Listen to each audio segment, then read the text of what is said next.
For more on this, let's bring in Clarence Page, a columnist for the Chicago Tribune. Always great to see you, and here you are. Here's Mayor Lori Lightfoot. This is what she said on July 1st. Take a listen.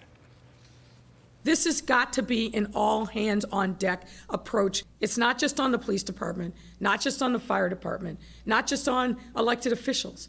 All of us have to embrace our notion of community and step up and think about what we can do.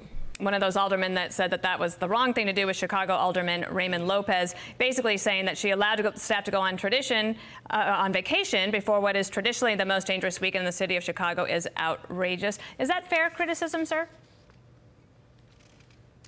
Well, it's the kind of criticism that she's gotten a lot of, unfortunately for her, and that is that she's trying to juggle too many balls in the air at once and hasn't really been able to get a handle on an issue like being able to enforce her own order, saying that's her own all-hands-on-deck order, being able to enforce that while at the same time letting a couple of her top staffers, chief of staff, and a chief operating officer go on vacation. It sends a mixed signal that tells people, well, she really is governing by news conference and not actually governing hands-on. What do you think about, let's zoom out, just in Chicago, we do talk about that every weekend because it's significant, and the loss of life and the violence is way up there, again, over the weekend. But today, the White House, President Biden is going to be meeting with some mayors to talk about the crime wave. He's inviting Eric Adams, who just won the Democratic primary here in New York. And it's sort of like a canary in the coal mine for Democrats because here comes the 2022 elections. And I think that the Democrats seem to start to realize that if crime is going to be listed as the top 3 and the top 1 for 60% of the people in the country, that they have a lot of work to do.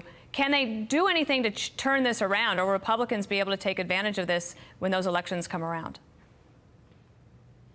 Well, you're right. This is an important issue. And at the same time, crime fighting is not new to the Democratic Party. This is the kind of debate that goes on routinely in the party. And you're right.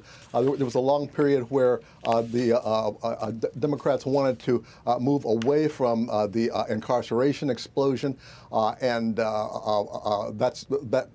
as a result, cash bail has fallen out of fashion. But there are a lot of complaints in Chicago from the police, especially, that people are being bailed out who shouldn't be bailed out. Well, that's an enforcement issue. Same thing with electronic monitoring. That has been, well, we've put several scandals around that. People are starting to tighten up on it. But I think Eric Adams' victory in New York didn't surprise me at all, because remember how popular Rudy Giuliani was as mayor, and just bring in Bill Bratton to crack down with his broken windows approach. There's still a pendulum going back and forth as to which approach is best. But as I say, I think the fact that Eric Adams is succeeding shows that at the grassroots, people care about crime. They want more police in their neighborhoods, and they want to do something to stop this incarceration explosion at the same time. Clarence Page, always good to get your thoughts, and thank you for joining us. We appreciate it.